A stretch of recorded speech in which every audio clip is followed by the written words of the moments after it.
আর বুঝতেছে, যার যার করে চোখের পানিগুলো ছেড়ে দেয়। ডাক দিয়ে কয়, নবীজি এত কষ্ট কেন করেন?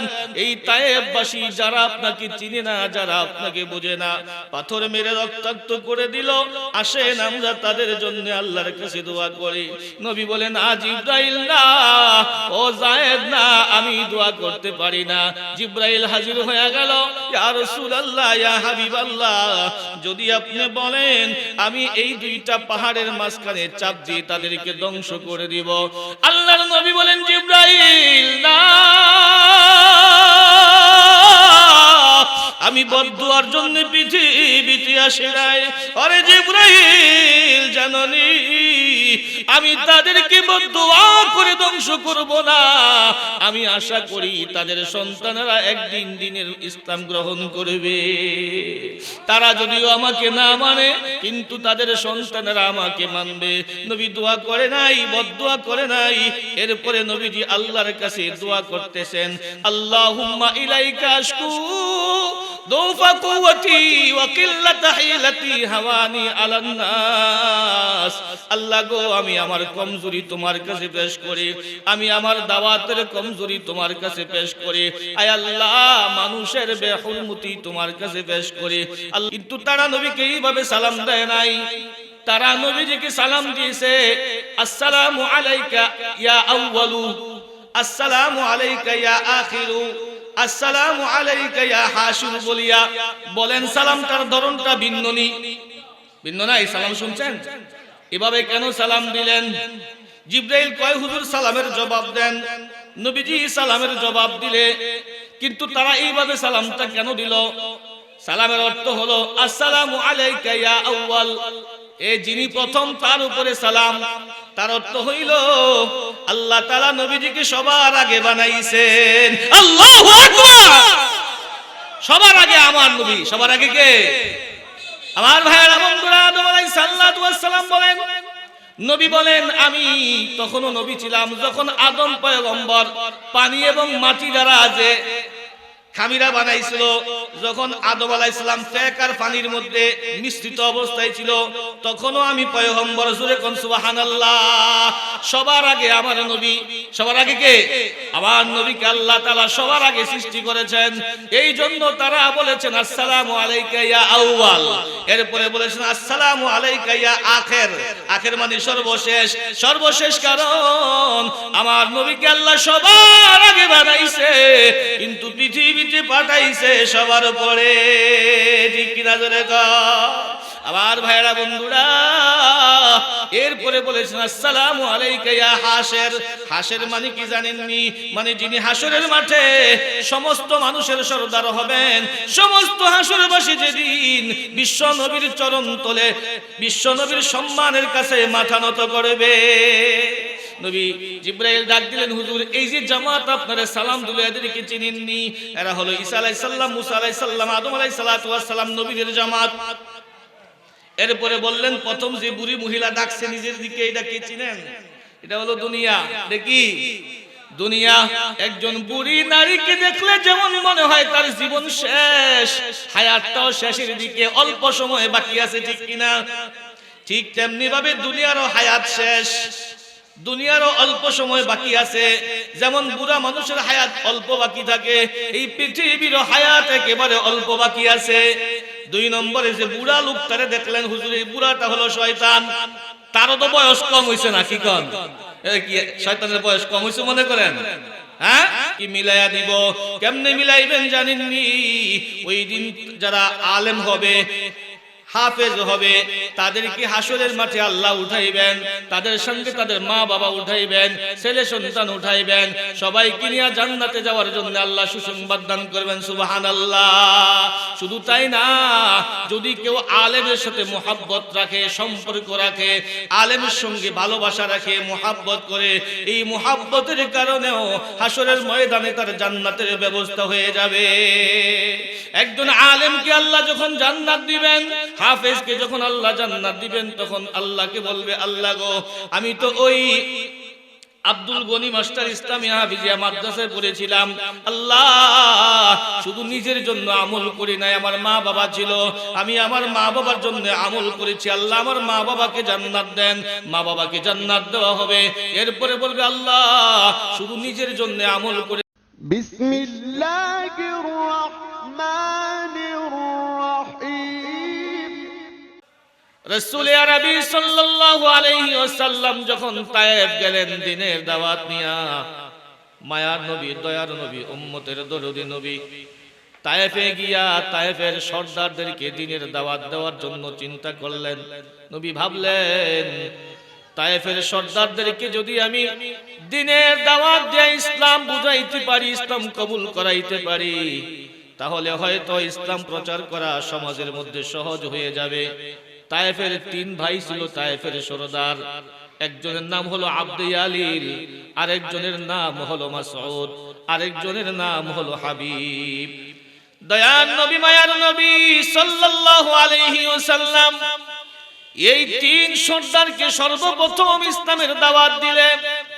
তারা ইসলাম তো কবুল করলই না, বরং উল্টা নবীজিকে আরো বকাবাজি শুরু করলো, গালিগালাজ শুরু করলো, কথার মাধ্যমে নবীজিকে কষ্ট দেওয়া শুরু করলো।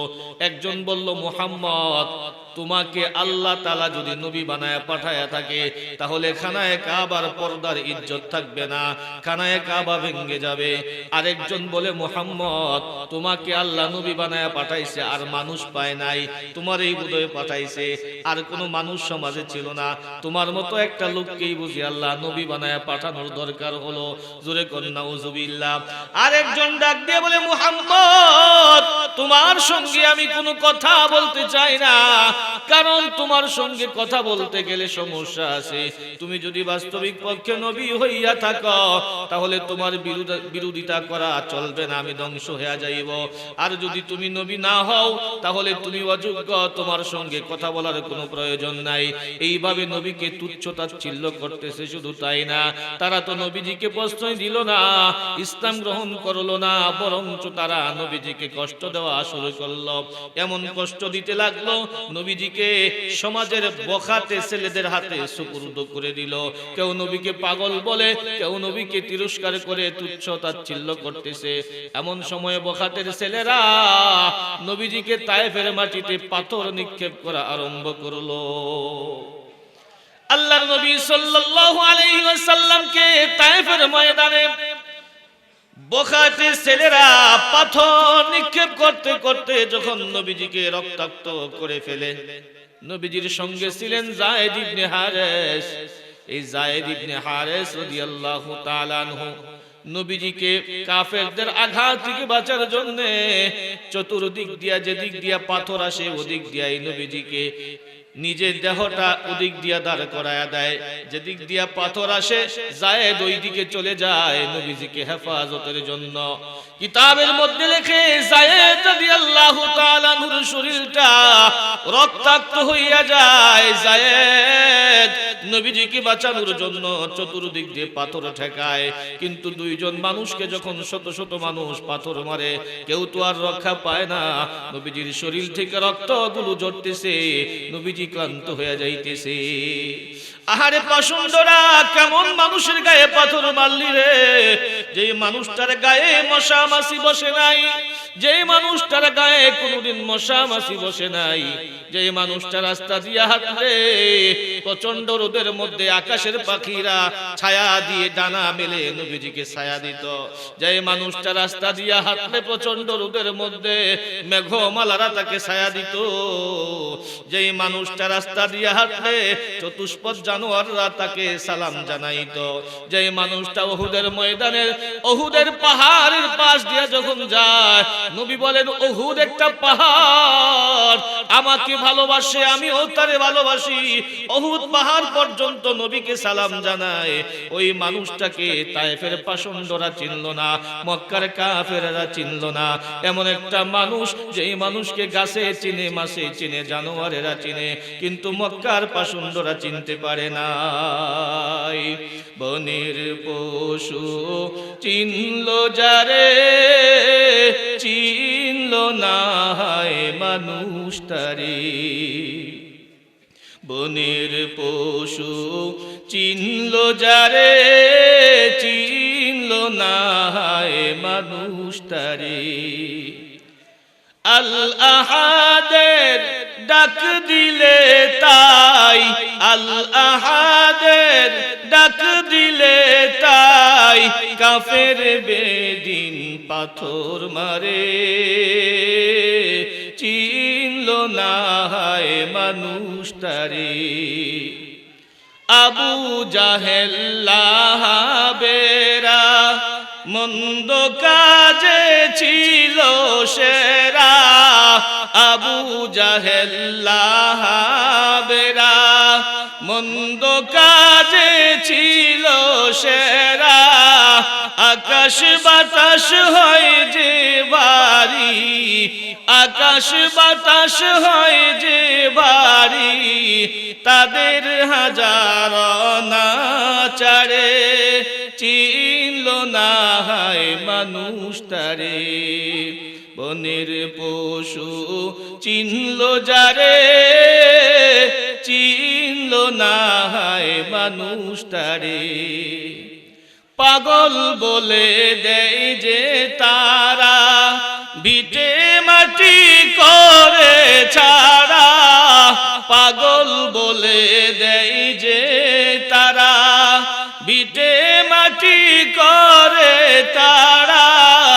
নানা রকম দেয় অপবাদ, নানা রকম দেয় অপবাদ, লাঞ্ছনা দেয় বারে বারে, চিনল না হায় মানুষ তারে।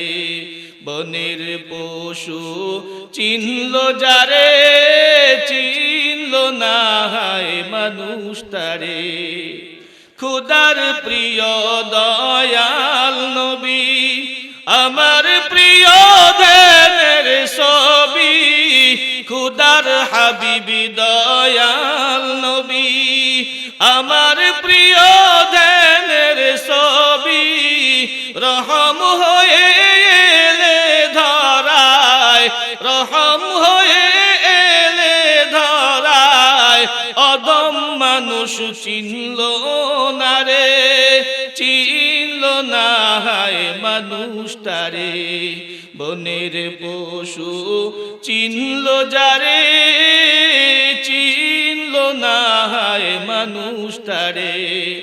আল আহাদের ডাক দিলে তাই, আল আহাদের ডাক দিলে তাই, কাফের বেদিন পাথর মারে, চিনল না হায় মানুষ তারে। পশু চিনল, মাছে চিনল, গাছে চিনল, আসমানের তারা চিনল, চন্দ্র চিনল, সূর্য চিনল, বনের পশুরা চিনল। কিন্তু সেই পাষণ্ড তায়েফের পাষণ্ড কাফেরেরা দয়াল নবীকে চিনতে পারে নাই। যে মানুষটার গায়ের মধ্যে মশা মাছি কোনোদিন বসে নাই, ওই মানুষটাকে তারা পাথর মেরে রক্তাক্ত করে ফেললো। পাথর মারতে মারতে নবীজি দুর্বল হয়ে পড়লে আবার শরীরের মধ্যে ধরে, হাতের মধ্যে ধরে, বাহুতে ধরে দাঁড় করে আবার তাড়িয়ে দেয়। নবী হাঁটতে পারে না, বসে পড়ে। পাথর মারতে মারতে নবীজিকে এভাবে রক্তাক্ত করে ফেলে। আল্লাহর রাসূলের শরীর থেকে রক্তগুলো ঝরতেছে, রক্ত মাখা শরীর নিয়ে নবীজি তায়েফের মাটিতে হাঁটে। আর শরীরটা তো অনেক দুর্বল, মনটাও দুর্বল। প্রাণের বিবি খাদিজা নাই, আপন চাচা তালেব নাই, এই জমিনে আপন বলতে কেউ নাই। নবীজি ভেঙ্গে পড়লেন। আল্লাহর রহমতের দরিয়ায় জোশ মেরে দিয়েছে। আল্লাহ তাআলা জিবরাইলকে পাঠালেন, জিবরাইল তাড়াতাড়ি যা, আমার নবীর গায়ের রক্তগুলো নবীর গায়ের মধ্যে আটকাই দে। তায়েফের মাটির মধ্যে যদি আমার নবীর এক ফোঁটা রক্ত ঝরে, আমি আল্লাহ তায়েফের মাটিকে ধ্বংস করে দিব, তায়েফ রাখবো না। জিবরাইল তাড়াতাড়ি যা, আমার নবীর গায়ের রক্তগুলো নবীর শরীরের মধ্যে আটকায়া দিবি, নবীজির জুতা মুবারকের মধ্যে আটকায়া দিবি। এক ফোঁটা রক্ত যদি তায়েফের জমিনের মধ্যে ঝরে, আমি আল্লাহ তাআলা তায়েফ রাখবো না, তায়েফকে ধ্বংস করে দিব। ভাইরা আমার, বাবারা আমার, নবীজি ক্লান্ত শান্ত অবস্থায় তায়েফের দুইজন কাফের উতবা সাইবা দুই ভাই, তাদের দুইটা আঙ্গুরের বাগান ছিল। আঙ্গুরের বাগানে গিয়া নবী আশ্রয় নিলে তারা যে এত ভাবে পাথর নিক্ষেপ করলো, রক্তাক্ত করলো, এই দৃশ্য দেখে কাফের অন্তরের মধ্যে মায়া লেগে গিয়েছে। উতবা সাইবা দুই ভাই মিলে নবীজির জন্য আঙ্গুরের থুকনা পাঠাইছে হাদিয়া স্বরূপ। আমার ভাইরা বাবারা, দয়াল নবী ক্লান্ত হইয়া আঙ্গুরের বাগানে গিয়ে বসে পড়লেন। নবীজির খাদেম যায়েদ ইবনে হারিসা নবীজির শরীর থেকে রক্তগুলো খুলে আর বুঝতেছে, যার যার করে চোখের পানিগুলো ছেড়ে দেয়।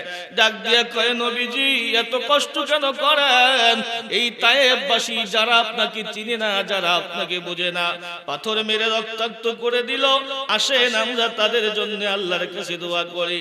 নবী বলেন, আজ জিবরাইল না, ও যায়েদ না, আমি দোয়া করতে পারি না। জিবরাইল হাজির হয়ে গেল। ইয়া রাসূলুল্লাহ, ইয়া হাবিবাল্লাহ, যদি আপনি বলেন আমি এই দুইটা পাহাড়ের মাঝখানে চাপ দিয়ে তাদেরকে ধ্বংস করে দিব। আল্লাহর নবী বলেন, জিবরাইল না,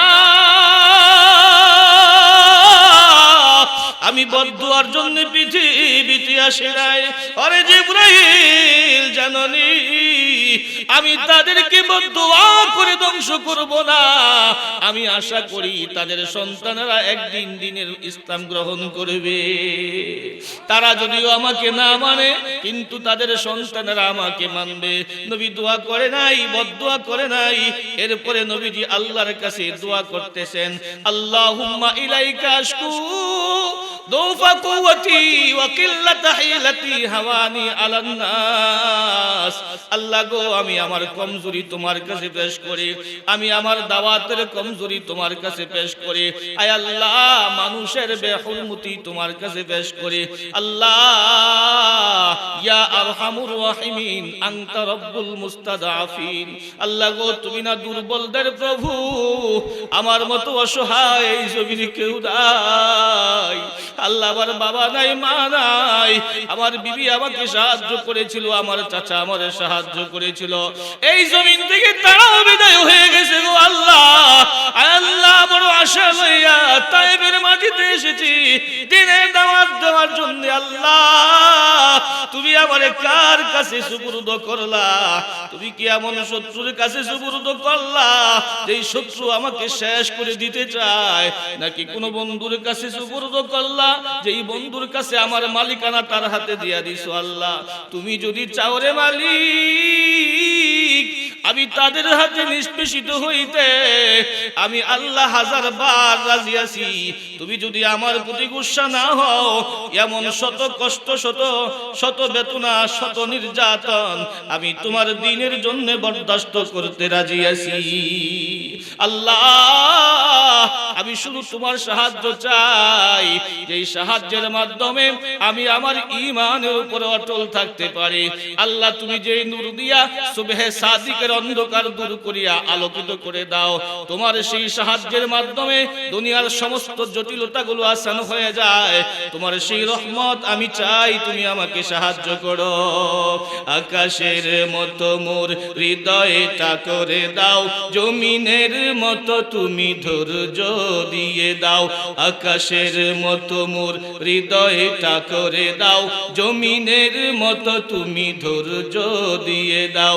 সয়ে যেতে পারি যেন সব কষ্ট, সয়ে যেতে পারি যেন সব দুঃখ, এমন হৃদয় তুমি আমাকে দাও। আকাশের মতো মোর হৃদয়টা করে দাও, জমিনের মতো তুমি ধৈর্য দিয়ে দাও। জুলুমে জুলুমে হৃদয় আমার পুড়িছে, অন্তর বইছে হাহাকার। জুলুমে জুলুমে হৃদয় আমার পুড়িছে, অন্তর বইছে হাহাকার। ও গো দয়াময় শোনো অনুনয়, ও গো দয়াময় শোনো অনুনয়, তোমার কোমল ছোঁয়া এ দেহে বুলাও আকাশের মতো মোর হৃদয়টা করে দাও জমিনের মতো তুমি ধৈর্য দিয়ে দাও আকাশের মতো মোর হৃদয়টা করে দাও জমিনের মতো তুমি ধৈর্য দিয়ে দাও সয়ে যেতে পারি যেন সব কষ্ট সয়ে যেতে পারি যেন সব দুঃখ এমন হৃদয় তুমি আমাকে দাও আকাশের মতো মোর হৃদয়টা করে দাও জমিনের মতো তুমি ধৈর্য দিয়ে দাও তুমি যদি চাও গো কষ্ট দিতে হাসি মুখে পারি আমি সব মেনে নিতে তুমি যদি চাও গো কষ্ট দিতে হাসি মুখে পারি আমি সব মেনে নিতে জ্বালা সইবার সম্মুখে যাবার জ্বালা সইবার সম্মুখে যাবার এমন সাহস তুমি এ বুকে দিয়ে দাও আকাশের মতো মোর হৃদয়টা করে দাও জমিনের মতো তুমি ধৈর্য দিয়ে দাও আকাশের মতো মোর হৃদয়টা করে দাও জমিনের মতো তুমি ধৈর্য দিয়ে দাও সয়ে যেতে পারি যেন সব কষ্ট সয়ে যেতে পারি যেন সব দুঃখ এমন হৃদয় তুমি আমাকে দাও আকাশের মতো মোর হৃদয়টা করে দাও জমিনের মতো তুমি ধৈর্য দিয়ে দাও রব্বুল আলামিন তুমি যদি চাও আমি এত কষ্ট এত নির্যাতন এত রক্ত ঝরা দেহ নিয়ে দিনের দাওয়াত দিতেছি আল্লাহ আমি কিচ্ছু বোধ করব না মা উবালি এতে আমি পরোয়া করি না কিন্তু আমি জানতে চাই তুমি কার হাতে আমাকে সুপর্দ করে দিলা তায়েফের মাটিতে আমার রক্ত ঝরতেছে এই দোয়াটা আল্লাহ তাআলা কবুল করে ফেলেছে আল্লাহ তাআলা লাগছে কথাটা যে আমার নবী বলছেন আমি নাকি নবীজিরে কার হাতে ছাইরা দিছি এরপরে আল্লাহ পাক নবীজিকে মেরাজে রাখছেন সান্তনা দেওয়ার জন্য বাইরে আমার বাবারে আমার নবীজি তায়েফের সফর শেষ করে চলে গেলেন মক্কা নগরীতে গিয়ে নবীজি উম্মে হানির ঘরে নবীজির চাচাতো বোন উম্মে হানির ঘরে নবীজি ঘুমালেন আল্লাহ পাক নবীজির সম্মান বাড়ানোর জন্য জিবরাইল আমিনকে সাথে মিকাইল সহ হাজার হাজার ফেরেশতা নবীজির বাড়িতে পাঠায়া দিলেন জিবরাইল আসতে স্বাভাবিক ভাবে নয় ঘরের দরজা দিয়ে ঢুকে নাই সাত ফেটে ঘরের মধ্যে প্রবেশ করেছে এর দ্বারা উদ্দেশ্য হলো নবীজির সিনাটা ফেড়ে কলবটা বের করে সিনা চাক করবেন যেটা নবীজির জীবনে 4 বার হয়েছিল সিনা চাক একবার হয়েছিল বিবি হালিমার বাড়িতে ঠিক কিনা জোরে কোন সিনা চাক করা হয়েছিল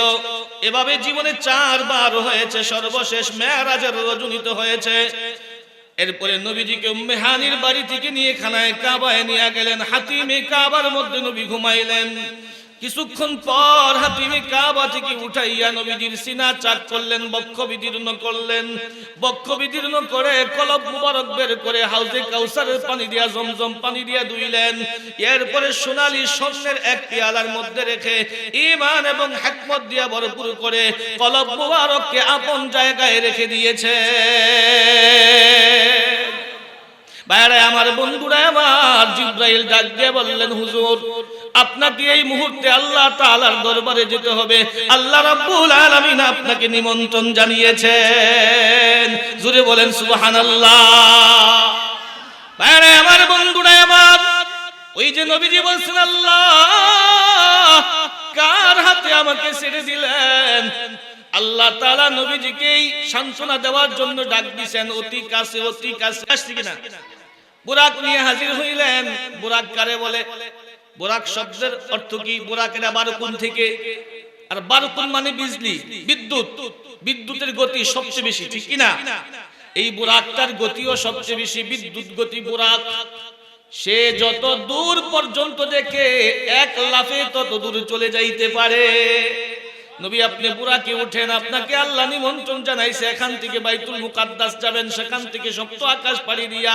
আল্লাহ তাআলার দরবারে আপনাকে যেতে হবে নবীজি তাড়াতাড়ি চলেন আল্লাহর নবী বুরাকের দিকে তাকাইয়া উঠতে চায় না আল্লাহ জিজ্ঞেস করে নবী গো কেন আপনি বুরাকে উঠতে চান না জিবরাইল জানতে চান নবীজি ডাক দিয়া বলে, জিবরাইল, এই বুরাকের উপরে উঠে আমি আল্লাহর দরবারে যাব।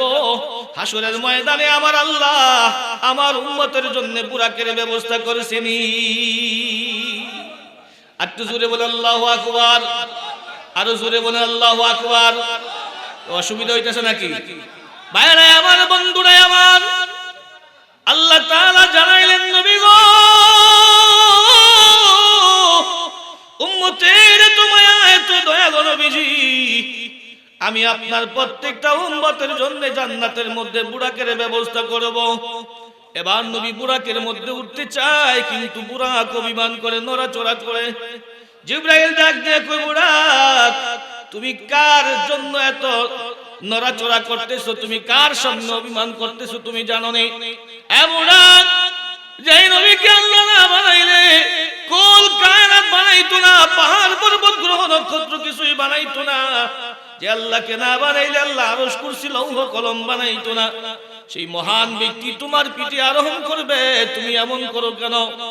এতটুকু বলার সঙ্গে সঙ্গে কিতাবে লেখে বুরাক শরমে ঘামতে আরম্ভ করেছে। বুরাক আবার নড়াচড়া করে। নবী জিজ্ঞেস করে, বুরাক রে, কেন নড়াচড়া করো? কারণটা কি বলো? বুরাক ডাক দিয়া কয়, নবী গো, আজকে আপনি দুনিয়া থেকে আল্লাহর আদালতে যাবেন, আল্লাহর দরবারে দেখা করবেন, মহান প্রভুর সাক্ষাৎ করবেন। আপনাকে আল্লাহ নিমন্ত্রণ জানাইছে। ইয়া রাসূলুল্লাহ, ইয়া হাবিবাল্লাহ, হাসরের ময়দানে আপনি জান্নাত জাহান্নাম ভ্রমণ করবেন। ওই হাসরের মাঠে আমি বুরাক কি আপনার সঙ্গে থাকতে পারবো গো নবীজি? আমি সেই কারণে মনের মধ্যে কৌতূহল জাগে। তুমি বললে, বুরাক, কথা দিলাম হাসরের মাঠেও তুমি আমার সঙ্গে জান্নাতে যাবে। এই বুরাকটাও জান্নাতে যাবে। আমার ভাইরা, বন্ধুরা, নবীজি বুরাকের উপরে সফর শুরু করে দিলেন। জিবরাইল আমিন সঙ্গে প্রথম সফরটা ছিল দুনিয়াতে, বাইতুল্লাহ থেকে জেরুজালেম ফিলিস্তিনের বাইতুল মুকাদ্দাস পর্যন্ত সফর করবেন নবীজি বুরাকের মাধ্যমে। বুরাকে আরোহণ করে সামনে গেলেন। একটু সামনে যাওয়ার পরে একজন বুড়ি নারীর সঙ্গে নবীজির দেখা। বুড়ি নারী নবীজিকে ডাকে নিজের কাছে আসার জন্য। জিবরাইল কয়, হুজুর, এই বুড়ি মহিলার দিকে আপনি তাকায়েন না, সামনে চলেন। আর একটু সামনে গেলে আবার বুড়ার সাথে দেখা, আরেকজন বুড়া। এই বুড়াও নবীজিকে নিজের দিকে ডাকে। জিবরাইল কয়, হুজুর, তার দিকে তাকাইবেন না, সামনে চলেন। আরেকটু সামনে যাওয়ার পর এক জামাতের সঙ্গে নবীর দেখা হলো। অনেকগুলো মানুষ, তারা নবীজির সালাম জানাইছে, কিন্তু সালামের ধরনটা একটু ভিন্ন। আমরা তো দেখলে সালাম জানাই আসসালামু আলাইকুম বলিয়া, কিন্তু তারা নবীকে এইভাবে সালাম দেয় নাই।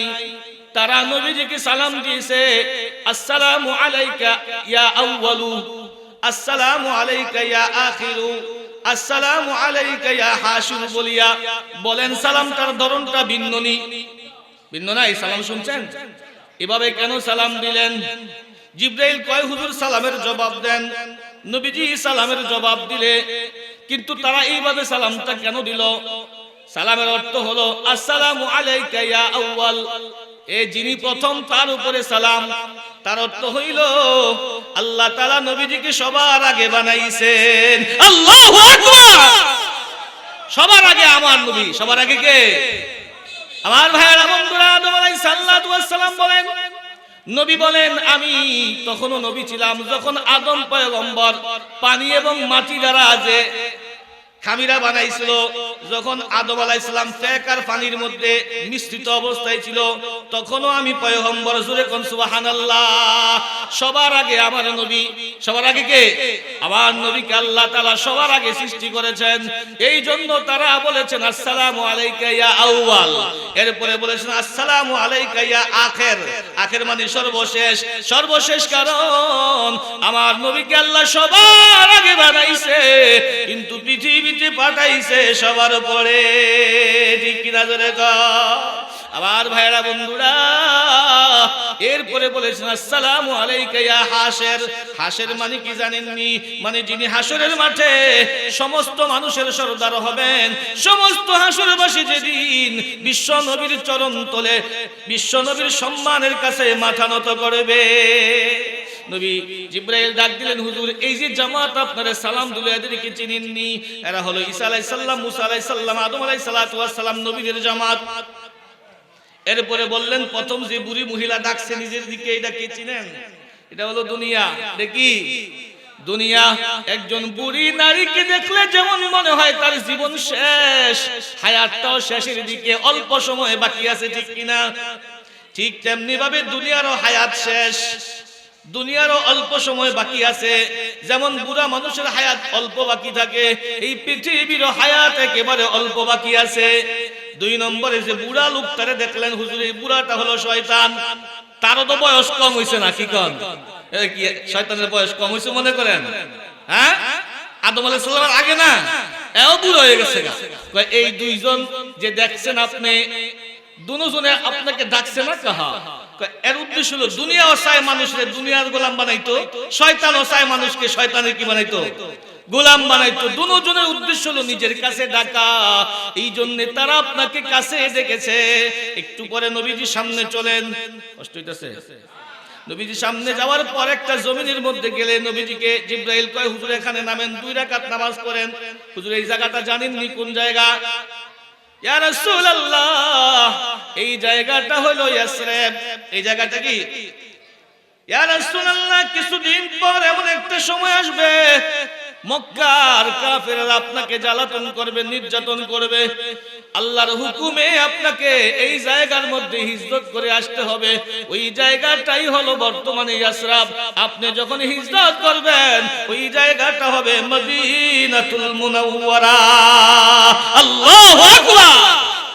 আমার ভাইয়েরা বন্ধুরা, আরো সামনে যাওয়ার পর জিবরাইল বললেন, ইয়া রাসূলুল্লাহ এখানে নেমেন। এখানে নেমে আপনি 2 রাকাত নামাজ পড়েন। ওখানে নবীজি 2 রাকাত নামাজ পড়লেন। হুজুর এই জায়গাটা চিনেননি? কয় না, এই জায়গাটা হলো ঈসা আলাইহিস সালাতু ওয়াস সালামের জন্মের জায়গা। এই ভাইরা কি শুরু করলেন? এই জায়গাটা হলো ঈসা আলাইহিস সালামের জন্মের জায়গা। আরেকটু সামনে গেলেন, আরেকটু সামনে যাওয়ার পরে 2 রাকাত নামাজ আদায় করলেন। ডাক দিয়ে কয়, হুজুর এই জায়গাটা কোন জায়গা জানেননি? কয় না। কয় এই জায়গাটা হলো হযরতে শুআয়ব আলাইহিস সালাতু ওয়াস সালামের মাদায়ান শহর। ভাইরা আমার বন্ধুরা, এই সফরের মধ্যে অনেক কিছু নবীজি দেখছেন। সব ঘটনা আমি বলতে পারবো না, সফর অনেক লম্বা, ঠিক কিনা? শেষ পর্যন্ত যাইতে হলে অনেক সময় লাগবে। ভাইরা আমার বন্ধুরা আমার, আরেক শ্রেণীর লোক দেখলেন, তারা কি করে জানেননি? বুঝা, নিজের বুঝা গাঁটটি বাঁধে, ধরেন না ঘাস ওই কাটছে কতগুলা, কাটার পরে বাঁধছে, আশেপাশে কোনো মানুষ না, এটা নিজে নিজে আলগাই দিব না। এখন এটা নিজে আলগাইতে পারে না, উঠায় মাথা দিতে পারে না, পরে এটার সাথে আরো কিছু জোগাড় করে, আরো লয়, লওয়ার পরে আবার বাঁধে, বাঁধে আবার মাথায় উঠায়, পারে না, আবার আরো কিছু করাচ্ছে। বলেন এইভাবে বললে কি কিয়ামতের আগে মাথায় উঠাইতে পারবো? নবীজি জিজ্ঞেস করলেন, জিবরাইল এরা কারা? এমন অবুঝ জাতি, প্রথমে বুঝা বানছে, এটা মাথায় উঠাতে পারে না, এটা কমানোর দরকার। কি বলেন? এ আরো বাড়ায়, আরো এর মধ্যে যোগ করে, আবার বানতে তো আবার উঠানোর চেষ্টা করে, তাও পারে না, তো আরো বাড়ায়। জিবরাইল কয়, ইয়া রাসূলুল্লাহ এরা হলো আপনার ওই সমস্ত উম্মত, গুনাহগার উম্মত, যারা গুনাহ করতে করতে করতে করতে আমলনামা পড়ে ফেলেছে, এরপরেও তওবা করে না, আরো গুনাহ করে, আবার গুনাহ করে কিন্তু তওবা করে না, আরো গুনাহ করে। যতটুকু গুনাহ করেছে এতটুকু হিসাব করলেই জাহান্নাম, এরপরেও তার হুঁশ হয় না, আরো গুনাহ করে, গুনার পর গুনাহ, গুনার পর গুনাহ করতে করতে করতে করতে শেষ পর্যন্ত আমলনামাকে গুনাহে ভরপুর করিয়া শেষ পর্যন্ত গুনার মধ্যে পড়িয়া সে ইন্তেকাল করে। মাঝখানে অনেক আলোচনা আছে, বললাম না। এবার নবীজি চলে গেলেন বাইতুল মুকাদ্দাসে। সেখানে গিয়ে জিবরাইল আলাইহিস সালাতু ওয়াস সালাম আঙ্গুল দিয়া পাথরকে ইশারা করলে, এভাবে আঙ্গুল দিলে পাথর ছিদ্র হয়ে যায়। জোরে কোন সুবহানাল্লাহ। কেউ কেউ বলছেন এই পাথরটার মধ্যে অন্যান্য নবীরাও তাদের যানবাহন এখানে বাঁধছে, কিন্তু দিন তো অনেক দিনই সে পাথরটা পুর হয়ে গেছে, বইরা গেছে। জিবরাইল আলাইহিস সালাম আঙ্গুল দিয়ে এটা সেদা করছেন, এটার ভিতরে বুরাকটা বাঁধছেন, বুরাকের কাম শেষ। এই পর্যন্তই নবীজি বুরাক দিয়া সফর করছেন। এখন নবীজি বাইতুল মুকাদ্দাসে প্রবেশ করবেন, আযান হয়ে যায়।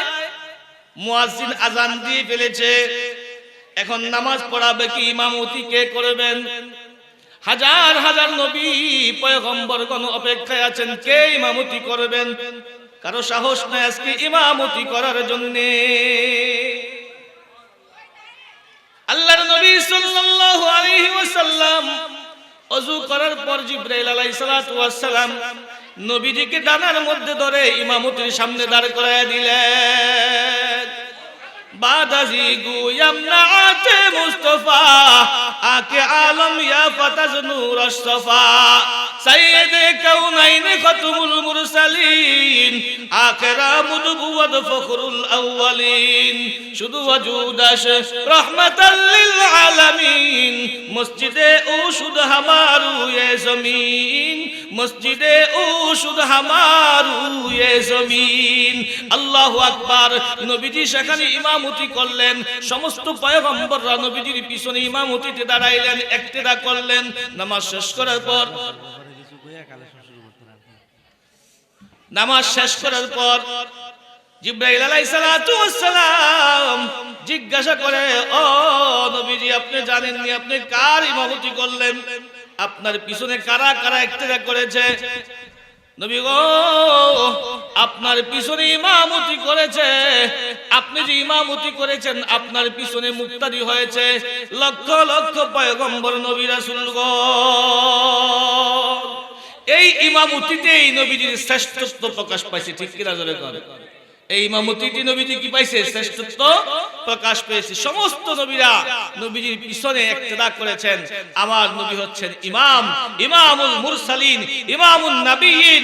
আদম থেকে নিয়ে ঈসা পর্যন্ত যত নবী রাসূল আল্লাহ দুনিয়াতে পাঠাইছেন সমস্ত নবী রাসূলদের ইমামতি আল্লাহর নবী করছেন। সুবহানাল্লাহ। সেখান থেকে আল্লাহ রাসূল সাল্লাল্লাহু আলাইহি ওয়াসাল্লাম ঊর্ধ্ব আকাশে ভ্রমণ করবেন। ঊর্ধ্ব আকাশ থেকে ভ্রমণ করার জন্য আকাশ থেকে একটা সিঁড়ি নামানো হইল। এই সিঁড়িটাকে আরবিতে বলা হয় মেরাজ। কি বলে? মেরাজ সিঁড়ি। এই সিঁড়ি দিয়ে আল্লাহ রাসূল প্রথম আকাশ, দ্বিতীয় আকাশ, তৃতীয় আকাশ, চতুর্থ আকাশ, পঞ্চম আকাশ, ষষ্ঠ আকাশ, সপ্তম আকাশ ভ্রমণ করলেন। ওখানে গিয়ে জান্নাত জাহান্নাম ভ্রমণ করলেন। এরপরে আল্লাহ পাক নবীজিকে সিদরাতুল মুনতাহা দেখাইলেন। সিদরাতুল মুনতাহার পাশেই হলো জান্নাত। জান্নাত ভ্রমণ করাইলেন। লম্বা আলোচনা, আমি সেদিকে যাইতে পারবো না। সিদরাতুল মুনতাহার পরে, সিদরাতুল মুনতাহা হলো পৃথিবীর শেষ বর্ডার, অর্থাৎ দুনিয়ার শেষ বর্ডার, এর উপর আর যাওয়া যায় না। তখন জিবরাইল আলাইহিস সালাম নবীজির দিকে সরে গেলেন। জিবরাইলকে, হুজুর আপনি একা যান। নবীজি কয়, আমি একা কেমনে যাই? এতক্ষণ তো তুমি আমার সঙ্গে ছিলে, এখন তো তুমি আমার সঙ্গে না থাকলে আমি কিভাবে যাই? কয়, হুজুর এই সিদরাতুল মুনতাহা মানে হলো শেষ সীমানা, এরপরে আর আমি যাইতে পারবো না। আমি যদি যাই তাহলে আমার 600 নূরের পাখা জ্বলে পড়ে সারখার হয়ে যাইবে। अगर एक सेरे मुए बरतर पुराम पुरुगे तजल्ली बसुजात पुराम। যদি আমি 1 ইঞ্চি পরিমাণ উপরে উঠতে চাই তাহলে আমার 600 পাখা জ্বলে পুড়ে সারখার হয়ে যাইবে। তো এখান থেকে মেরাজও শেষ। এরপরে নবীজির জন্য আরশে আজিম থেকে আল্লাহ পাক নতুন ফেরেশতা দিয়া একটা সিংহাসন পাঠাইলেন। সুবহানাল্লাহ। সেটাকে বলা হয় রফরফ। সেটাকে কি বলে? রফরফ। তো দুনিয়ার সফর হইছে বুরাক দিয়া, দুনিয়ার থেকে 27 মান সফর হইছে মেরাজ দিয়া। 27 মানের পরে এরপরে রফরফ দিয়ে আল্লাহ তাআলা নবীজিকে কাছে ডেকে নিলেন। ওখানে একটা আগুনের সমুদ্র আছে, ওটাকেও ভেদ করলেন। ভেদ করিয়া নবীজিকে আল্লাহ তাআলা কাছে নিয়ে আনিলেন। নবীজি বলেন, সেখানে যাওয়ার পরে কিছুক্ষণ পরে যেই ফেরেশতারা আমাকে ওখান থেকে রিসিভ করেছিল তারাও আমার থেকে বিলুপ্ত হয়ে গেল। আমি শুধু একা। আমি কি? শুধু একা। তখন আমি আমার আল্লাহ তাআলার কাছে চলে গেলাম। আল্লাহ পাক সূরা নজমে বলেন, সুম্মা দানা ফাতাদাল্লা। এরপরে আল্লাহ পাক নবীজিকে এত কাছে নিলেন। কাছে যাওয়ার পর নবীজি এবং আল্লাহ এত কাছে আসলেন, যেমন ধনুক যখন মানুষ তীর ধনুক থেকে নিক্ষেপ করে যখন বাড়া টান মারে, বাড়া টান দিলে দুই পাশের বাড়ার দুই সাইড কাছাকাছি চলে আসে না? ঠিক এত কাছাকাছি চলে গেলেন। আল্লাহু আকবার। এরপরে আল্লাহ তাআলা নবীজির সঙ্গে অনেক আলোচনা করছেন। আমি সংক্ষেপ করতেছি, আমার সংক্ষেপ করার কথা বলা হয়েছে, এই জন্য লম্বা সময় দিতে পারবো না। এত কাছে যাওয়ার পরে আল্লাহ তাআলা নবীজিরে জিজ্ঞেস করছেন, হুজুর আপনি আমার জন্য কি আনছেন? মেহমান মেজবানের বাড়িতে গেলে তো খালি হাতে যায় না, কিছু নিয়ে যায়, এটা সুন্নত। আপনি আমার জন্য কি আনছেন? নবীজি বললেন, হুজুর আল্লাহ আমি আপনার জন্য কি আনবো? আসমানও আপনার, জমিনও আপনার, পাহাড়ও আপনার, পর্বতও আপনার, সবই আপনার, ঠিক না? তাইলে আমি আপনার জন্য কি আনবো? যেটা ধরি এটাই আপনার, যা ধরি তাই আপনার, কিন্তু আমি আপনার জন্য আনছি যেটা আপনি পাইলে খুশি হয়ে যাবেন। সেটা কি? নবীজি বললেন আত-তাহিয়াতু লিল্লাহি ওয়াস-সালাওয়াতু ওয়াত-তাইয়্যিবাত।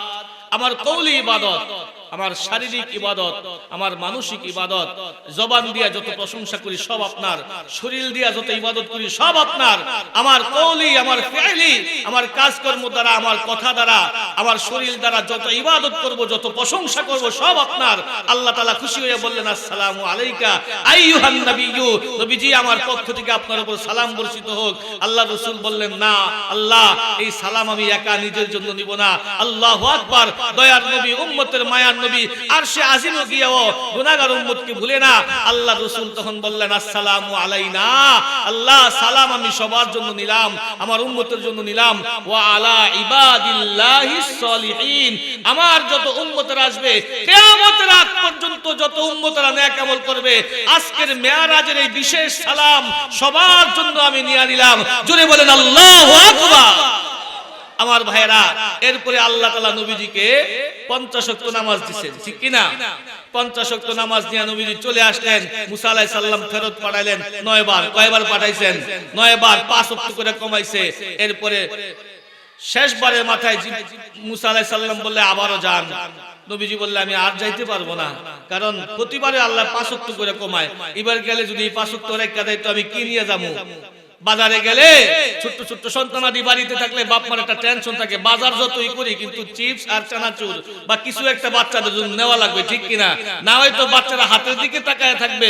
আমি আমার মহান আল্লাহর নিমন্ত্রণে এখানে আসি, গুনাহগার উম্মতের জন্য কিছু নিয়ে যাইবো না, এটা তো হইতে পারে না। এই জন্য আমার শরম লাগে, এখন গেলে যদি আল্লাহ 5 ওয়াক্ত রাখা দেয়। আল্লাহ তাআলা আমাকে আবার বলছে, মুসা শোনো, আমার আল্লাহ বলছে হুজুর হাকিম লরে হুকুম লরে না, ঠিক কিনা? আমি আল্লাহ 50 ওয়াক্ত রাখছি, ঠিক থাকবে। তবে আমি আল্লাহ একটা ঘোষণাও করছি, যে ব্যক্তি একটা নেক আমল নিয়ে আমার কাছে আসবে, মান জাআ বিল হাসানাতি ফালাহু আশরু আমসালিহা, আমি তারে 10 গুণ বাড়ায় দিব। তো যারা 5 ওয়াক্ত নামাজ পড়বে ঘোষণা করে দেন, এই 5 কে 10 দিয়ে পূরণ দিয়ে 50 ওয়াক্ত নামাজ আমি তাদের আমলনামায় লিখে দেব। জয় কোন সুবহানাল্লাহ। ভাইরা আমার, এই নামাজ আমরা পড়তে হবে তো ইনশাআল্লাহ। নামাজ পড়তে হইলে সর্বপ্রথম সূরা কেরাত শুদ্ধ করে পড়তে হবে, ঠিক কিনা? নামাজ পড়তে হলে সর্বপ্রথম কি লাগবে? সূরা কেরাত শুদ্ধ করে পড়তে হবে। এটা হলো মাসআলা। নামাজ ভঙ্গের 1 নম্বর কারণ হলো নামাজে অশুদ্ধ করা। নামাজে অশুদ্ধ করা, নামাজকে শুদ্ধ করে পড়া আমাদের সকলের উপরে ফরজ। বলেন তো দেখি, নামাজ শুদ্ধ করে পড়া হয় কোন জায়গায়? বলেন কোন জায়গায়? মাদ্রাসাগুলোর মধ্যে নামাজকে শুদ্ধ করে পড়ানো হয়। এজন্য আল্লাহ রাসূল বলেন, মুরু সিবিয়ানাকুম বিসসালাতি উহুম আবনাউ 7 সিনিন, হে আমার উম্মতেরা, তোমার সন্তানদেরকে নামাজের আদেশ করো 7 বছর বয়সে। 10 বছরের মাথায় নামাজ পড়তে না জানলে, নামাজে অভ্যস্ত না হইলে তাদেরকে প্রহার করো, তাদেরকে আঘাত করো, তাদেরকে শাসন করো, হালকা শাসনের মাধ্যমে তাদেরকে নামাজে অভ্যস্ত করো। ভাইরা আমার, এই যে মাদ্রাসা, এই মাদ্রাসা আব্দুল গনি মাস্টার ইসলামিয়া মাদ্রাসা, এখানে যে ছাত্ররা পড়তেছে, ছোট্ট ছোট্ট বাচ্চারা দেখবেন এখানে মাদ্রাসা এসে দেখবেন তারা শুদ্ধ করে কোরআন শরীফ পড়ে, ঠিক কিনা বলেন? সহি শুদ্ধভাবে কোরআন শরীফ পড়ে। আল্লাহ রাসূল বলেন, যে ব্যক্তি কোরআন শরীফের একটা অক্ষর তেলাওয়াত করবে, কয়টা অক্ষর? একটা অক্ষর কোরআন শরীফের তেলাওয়াত করবে, তাকে 10টা করে নেকি দেওয়া হবে। সুবহানাল্লাহ। মান জাআ বিল মান ক্বারা হারফাম মিন কিতাবিল্লাহি তাআলা, যে ব্যক্তি কিতাব থেকে একটি অক্ষর তেলাওয়াত করবে তার জন্য 10টা অক্ষর। নবী আমার বলেন, লা কুলু আলিফ লাম মিম হারফুন বাল আলিফুন হারফুন ওয়া লামুন হারফুন ওয়া মিমুন হারফুন। আলিফ একটা অক্ষর, লাম একটা অক্ষর, মিম একটা অক্ষর। আলিফ লাম মিম পড়লে 30টা নেকি তোমার আমলনামায় জমা হয়ে যায়। এজন্য আমার ভাইয়েরা বন্ধুরা, এই মাদ্রাসার মধ্যে কোরআনে কারীম শুদ্ধ করে তেলাওয়াত করা হয়, আর কোথাও কোরআন শরীফ শুদ্ধ করে তেলাওয়াত করা হয় না। মেরাজের প্রথম হাদিয়া হইল 5 ওয়াক্ত নামাজ।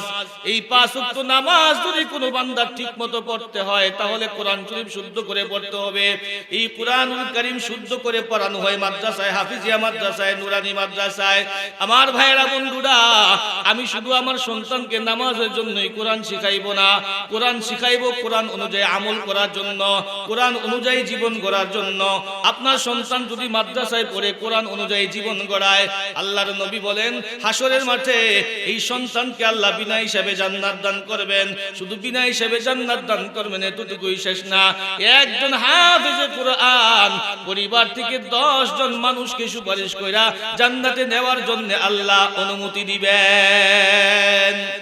ভাইরা আমার, বাবারা আমার, সূরা তুরের মধ্যে একটা আয়াত আছে, ওয়াল্লাযীনা আমানু ওয়াত্তাবাআতুহুম যুররিয়াতুহুম, যারা ঈমানদার এবং তাদের সন্তানেরা যারা ঈমানের উপরে তাদের অনুসরণ করে, আলহাকনাহুম যুররিয়াতাহুম, হাসরের মাঠে তাদের পরিবার পরিজন তাদের সন্তানদেরকে আমি আল্লাহ তাদেরকে মিলাইয়া দিব। কেমনে মিলাইবেন জানেননি? ওই দিন যারা আলেম হবে, হাফেজ হবে, তাদেরকে হাসরের মাঠে আল্লাহ উঠাইবেন, তাদের সঙ্গে তাদের মা বাবা উঠাইবেন, ছেলে সন্তান উঠাইবেন, সবাইকে নিয়ে জান্নাতে যাওয়ার জন্য আল্লাহ সুসংবাদ দান করবেন। সুবহানাল্লাহ। শুধু তাই না, যদি কেউ আলেমের সাথে মুহাব্বত রাখে, সম্পর্ক রাখে, আলেমের সঙ্গে ভালোবাসা রাখে, মুহাব্বত করে, এই মুহাব্বতের কারণেও হাসরের ময়দানে তার জান্নাতের ব্যবস্থা হয়ে যাবে। একজন আলেমকে আল্লাহ যখন জান্নাত দিবেন, হাফেজকে যখন আল্লাহ জান্নাত দিবেন, তখন আল্লাহকে বলবে, আল্লাহ গো, আমি তো ওই আব্দুল গনি মাস্টার ইসলামিয়া হাফিজিয়া মাদ্রাসায় পড়েছিলাম, আল্লাহ শুধু নিজের জন্য আমল করি নাই, আমার মা বাবা ছিল, আমি আমার মা বাবার জন্য আমল করেছি, আল্লাহ আমার মা বাবাকে জান্নাত দেন। মা বাবাকে জান্নাত দেওয়া হবে। এরপরে বলবে, আল্লাহ শুধু নিজের জন্য আমল করি নাই, আমার দাদা দাদি ছিল, দাদা দাদিকেও জান্নাত দেওয়া হবে। এরপরে বলবে, আল্লাহ শুধু নিজের জন্য আমল করি নাই, আমার উস্তাদ হাফিজ সাহেব, আমার উস্তাদ কারি সাহেব, আমার উস্তাদ মুহাদ্দিস সাহেব, মুফাসসির সাহেব, তারাও তো আমাকে পড়াইছে, আল্লাহ তাদের জন্য আমল করেছি, তাদেরকেও জান্নাত দেওয়া হবে। শুধু তাই না, আমার দরগমের ভাইরা, এই মাদ্রাসার মধ্যে অনেক দূর থেকে ছাত্ররা পড়াশোনা করে, নোয়াখালী, বরিশাল, দিনাজপুর, পাবনা, বগুড়া, বিভিন্ন দূরের থেকে ছাত্র এখানে পড়ে, এতিম সন্তান। ওই হাসরের মাঠে যখন আল্লাহ তাকে জান্নাত দিবে, তখন বলবে, আল্লাহ আব্দুল গনি মাস্টার হাফিজিয়া মাদ্রাসায় পড়েছিলাম, আমার বাবা মা ছিল না, থাকলেও তারা দূরে ছিল, আল্লাহ গো, আমার ওই এলাকার একজন মা ছিল, আমি তার ঘরে লজিন খাইতাম, আল্লাহ আমি মাদ্রাসায় পড়েছিলাম, আমার মা গরম গরম ভাত আমার লজিন মা খাওয়াইছে, আল্লাহ আজকে ওই লজিন মাকে ছাড়া আমি জান্নাতে যাব না। আয় আল্লাহ, আমার একটা লজিন বাবা ছিল, রিকশা চালাইতো, ভ্যান চালাইতো, মাটি কাটতো, আয় আল্লাহ কষ্ট করে জীবিকা উপার্জন করতো, কিন্তু আমাকে লজিন খাওয়াইয়া তার ঘরের মধ্যে খাওয়াইয়া পড়াইয়া বড় করছে, আমি তার ঘরে খাইয়া হাফেজ হইছি, তার ঘরে খাইয়া আলেম হইছি, আল্লাহ আজকে আমি জান্নাত কামাইছি, আমি ওই গ্রামের দরগুপের ওই লজিন মাকে ছাড়া, লজিন বাবাকে ছাড়া আমি জান্নাতে থাকবো না। সুবহানাল্লাহ জোরে কোন। আল্লাহ বলবেন, নিয়ে যাও, তাকে জান্নাত দিয়া দাও, লজিন মা বাবাকেও জান্নাত দিবে। এরপরে বলবে, আল্লাহ ওই মাদ্রাসায় যখন পড়তাম, মাদ্রাসায় অনেক খরচ ছিল, আল্লাহ মাসে অনেক খরচ, আমার মাদ্রাসার মুহতামিম সাহেব, মাদ্রাসার মুতাওয়াল্লি, মাদ্রাসার সভাপতি, মাদ্রাসার হিতাকাঙ্ক্ষীরা আমাকে সুখে রাখার জন্য, আমার পড়ার ব্যবস্থা করার জন্য গ্রামের যারা বিত্তশালী ছিল তাদের কাছে গিয়ে ধর্ণা দিয়েছে, তাদের বাড়িতে হাজির হয়েছে, মাদ্রাসায় চাউল নাই, মাদ্রাসায় ডাউল নাই, মাদ্রাসার বেতন নাই, শীতের মধ্যে ছাত্রদের খাতা কম্বল নাই, এগুলো দিতে হবে। আল্লাহ গো, এই গ্রামের মানুষ মাদ্রাসাকে এত ভালোবাসে, এত মোহাব্বত করছে, আল্লাহ তাদের ছত্র ছায়ায় থাকি আমি হাফিজ কোরআন হইছি, তাদের ভালোবাসায় আমি আলেম হইছি, আল্লাহ আজকে তুমি আমারে জান্নাত দিছো, শুকরিয়া আল্লাহ, কিন্তু আমি তো তাদেরকে ছাড়া জান্নাতে থাকতে পারি না। জোরে কোন সুবহানাল্লাহ। আমার ভাইয়েরা, বন্ধুরা, আল্লাহর নবী বলেন, তখন একজন আলেম যাকে সুপারিশ করবে আল্লাহ তারই জান্নাত দিবে, যারে সুপারিশ করবে আল্লাহ তারই জান্নাত দিবে, যারে সুপারিশ করবে তারই জান্নাত দিবে। একজন হক্কানি আলেম চোখের দৃষ্টিতে যত দূর পর্যন্ত দেখে, তত দূর পর্যন্ত সুপারিশ করে জান্নাতে নিতে পারবে। এজন্য বাজান রে ভাইরা, অনুরোধ করে বলে যাই, ও দরগবের মা, অনুরোধ করে বলে যাই গো মা, একটা সন্তান মাদ্রাসায় পড়াও, সন্তান যদি না থাকে তাও একটা সন্তানের খরচ মাদ্রাসায় দাও, এই কারণে তোমাকে হাসরের ময়দানে আল্লাহ তাআলা আলেমের মা হিসাবে, আলেমের বাবা হিসাবে, হাফেজের সঙ্গে তোমাকে হাসর করে দিবেন। আমার ভাইয়েরা, মাদ্রাসায় যে সমস্ত তালিবুল ইলমরা পড়ে, এরা আমাদের সম্পদ, এরা আমাদের সকলের সম্পদ। আপনি বিশ্বাস না করলে রাত 3টা বাজে এসে দেখবেন পুরা গ্রাম ঠান্ডা নিথর, সবাই ঘুমিয়ে আছে, কিন্তু ছোট্ট ছোট্ট নাবালেগ বাচ্চারা, এই অবুঝ শিশুরা দেখবেন এই ঠান্ডা পানি দিয়ে ওযু করে রাতের বেলায় তাহাজ্জুদের নামাজ পড়ে, যায় নামাজে কাঁদতে কাঁদতে বিছানা ভিজায়, চোখের পানি ফেলতে ফেলতে বুক ভিজায়, তারা যায় নামাজ ভিজায় আর কাঁদতে থাকে, এরপরে কোরআন শরীফ খুলে খুলে পড়তে থাকে। পুরা গ্রামের মানুষ যখন ঘুমায় নিথর ঠান্ডা, ওই সময় ছোট্ট একটা অবুঝ বাচ্চা যখন কোরআনে কারীম বুকে নিয়ে তেলাওয়াত শুরু করে দেয়, আল্লাহ তাআলার রহমত অঝোর ধারে বৃষ্টির মতো এলাকায় পড়তে থাকে। বলুন ঠিক না বেঠিক? আমার ভাইয়েরা, এই সন্তানরা এই মাদ্রাসার সম্পদ, এই ছাত্র এই মাদ্রাসার সম্পদ। আমরা আমাদের সর্বস্ব বিলীন করে দিয়ে হলেও এই মাদ্রাসাগুলো গ্রামে প্রতিষ্ঠিত হওয়ার দরকার আছে না নাই? অবশ্যই আছে। আল্লাহু আকবার। এই ছাত্ররা যখন তেলাওয়াত করে গ্রামের সবার জন্য দোয়া করে, হাত তুলে দোয়া করে, আল্লাহুম্মা গফির লানা ওয়া লিওয়ালিদাইনা ওয়া লিউস্তাদিনা ওয়া লিশাইখিনা ওয়া লিমাশাইখিনা ওয়া লিআহবাবিনা ওয়া লিআজওয়াজিনা ওয়া লিযুররিয়াতিনা ওয়া লিমাল্লাহু হাক্কুন আলাইনা। এই যে একটা শব্দ, ওয়া লিমাল্লাহু হাক্কুন আলাইনা। আয় আল্লাহ, আমি যে পড়তেছি, আমার এই পড়ার জন্য যে যারা বিল্ডিং বানাইলো, যারা বিল্ডিং বানাইলো, জমিন দিল, জায়গা দিল, আয় আল্লাহ এই মাদ্রাসাকে টিকে রাখার ব্যবস্থা করলো, উস্তাদদের বেতনের ব্যবস্থা করলো, ভাতার ব্যবস্থা করলো, খাবারের ব্যবস্থা করলো, আমার উপরে সকলের হক আছে না নাই? কি বলেন, আছে না নাই? আয় আল্লাহ, আমার উপরে যাদের যাদের হক আছে আপনি সবাইকে মাফ করে দেন। সুবহানাল্লাহ জোরে বলেন। প্রতিটা ছাত্র রাতের সময় তাহাজ্জুদের নামাজ পড়া এই দোয়াটা করে, আল্লাহ দরগুক মাদ্রাসায় পড়ে আমার মায়েরা ঘুমিয়ে আছে, আমার বাবারা ঘুমিয়ে আছে, কিন্তু এদের কষ্টের কামাইয়ের টাকা দিয়া এই মাদ্রাসাকে দাঁড় করাইছে। আল্লাহ এই গ্রামের আযাব গজব থেকে আপনি হেফাজত করেন, এই গ্রামে বরকত দান করেন, প্রত্যেকটা মা বাবার কামাই রোজগারের মধ্যে বরকত দান করেন। এই জন্য আমার ভাইয়েরা, এই মাদ্রাসার জন্য, উন্নতির জন্য একজন আল্লাহর বান্দা চাই আল্লাহর কাছে, আল্লাহ যেন কবুল করেন। এই মাদ্রাসার জন্য আলেমদের সাথে হাসর হবে, ছাত্রদের